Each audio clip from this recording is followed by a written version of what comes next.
You know, I bet you don't. Okay, let's hear your story about Well, that. the reason I say that, you say that we all know it, but yesterday at the meet and greet for the military people, there were some that were 25 years old. Well, it was in 1989 that my case first began, and that's over 20 years ago, so they would have been like 5 years old. Right. And so why would they know? Yeah. And it was a time in our social history where, being a lesbian meant that you were a vampire or committed a murder, or there was nothing positive in terms of a visual of what it meant to be gay. And I was raised at a time when homosexuality was a mental disorder. So when I first recognized that I was a lesbian, I was 45, although there had been some inklings when I was younger. And I had been in the military. I was in the military, and part of a top secret clearance, I said that I was a lesbian, and that was sort of the beginning of the end of my military career, because I was told that they were going to start discharge proceedings against me because of that statement. And I sort of said, I don't want to go, and ended up fighting my discharge.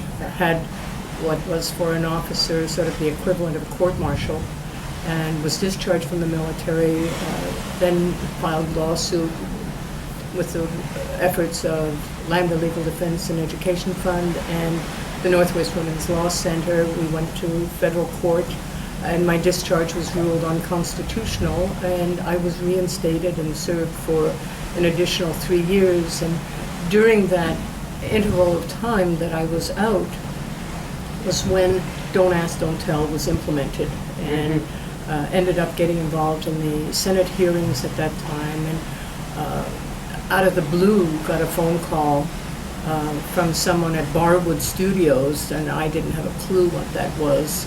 And they said, well, we're calling on behalf of Barbra Streisand, and there's her name I know. And nice. They wanted to, she apparently was interested in doing a film about my discharge and everything. She was behind the film? Yes. I did not know that. Yeah, she was one of the primary producers, and she and Glenn Close and Neil Marin and Craig Zaden and Sis Corman. The big thing was when Barbra Streisand said, that she thought that this was the most important social issue of the decade. Then it was, you get out of the way and you allow the process to take place. And that's why the movie took place, Serving in Silence, which came out of the book, Serving in Silence, which of course is not just my life, but the life of every woman going through, being visible in the world. Right. Yeah. And because in those days, it sounds like the Dark Ages, and it really was because of how we lived. How did you feel that Glenn Close portrayed you? Were you happy with that? Well, Diane and I were both on the set while they were filming, and Glenn would come over and say, well, tell me how you were feeling at this particular time when a certain scene was being filmed, and I would tell her, and then she'd go right up and perform it as though she had been walking in my shoes. What a trip. She's so brilliant. Yeah, she's just, she became a colonel in hours, where it took me 25 years, What about, was it Judy Davis who played? Judy Davis played Diane, and Glenn wanted to have a lot of close contact with me and to talk about things, and she had seen me testifying and a number of other things on television. How dangerous is an old Army nurse, previously married with 4 kids, how bad is that for the military type of thing? It just didn't make sense. The important thing about the film was that it wasn't just our story, it was everybody's story. Right. It was a coming out story that anyone could relate to, and did. Yeah. It was before, let's have an Ellen coming out television absolutely. night type of a thing, because Ellen wasn't out yet. Well, I was riveted to it, I gotta tell you. You were talking last night over dinner about the event yesterday where all the military people met and had a meet and greet. How did that feel for you? Well, I think you have to step back a little bit. This is Premature, of course. 2013. Yes. And, in 2010 was when the Don't Ask, Don't Tell was repealed, and then the 18 months or so for it to actually, a year for it to actually become implemented as a non-entity, and that people could serve in the military. And for me, after those 20 years that I had been lobbying to get the repeal to take place, that was sort of a vindication of my efforts.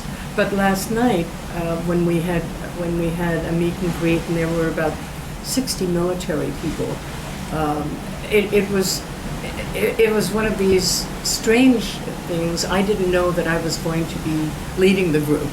Yeah, of course. You just sort of walk into something and you have like 60 people there, and you say, well, how are we going to wing this? And so it really was to give everybody an opportunity to meet one another. And so we had the different services, sort of recognize themselves, and then asked what the age spread was. And there was a young lieutenant who was 25 and an older WAC who was 93, and everything in between, and people who had been discharged prior to Don't Ask, Don't Tell, and during Don't Ask, Don't Tell, who had chosen to leave, some who had stayed on and retired, and everybody had a chance to have it really was 15 seconds of telling about their service and about their experience.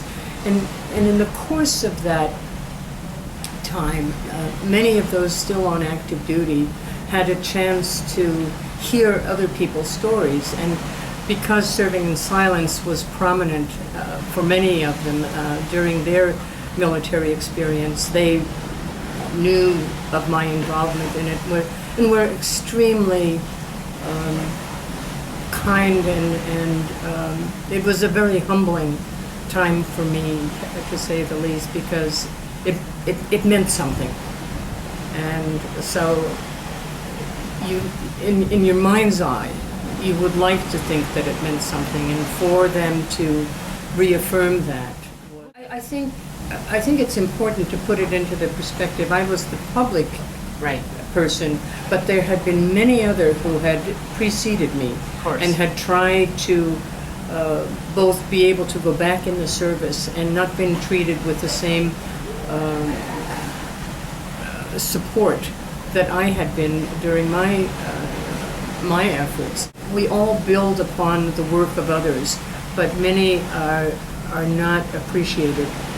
Like Miriam Ben Shalom and Perry Watkins and Joe Steffen and Tracy Thorne, just to name a few. And they worked so hard at trying to just be allowed to serve, and then were negated.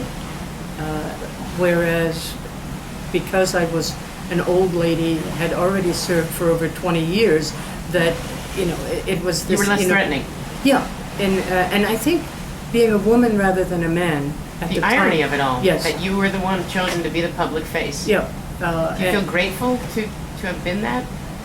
Well, I felt it was my responsibility. Nice. Because, in part, I had benefited in other ways in the military. When I first joined, you couldn't be married and be in the military. Then you had to leave the military. You couldn't. Then the next one was you could be married, but you couldn't have children, and then you were forced to leave. And so my first separation from the military was when I was pregnant with my first son. I had gotten married, and my husband and I were both in Vietnam.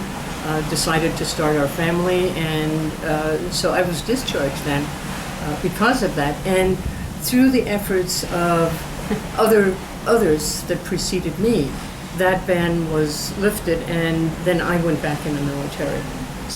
I was born and raised under Nazi occupation in Norway. My parents were part of the Norwegian underground, and I had always wondered, would I have taken a stand?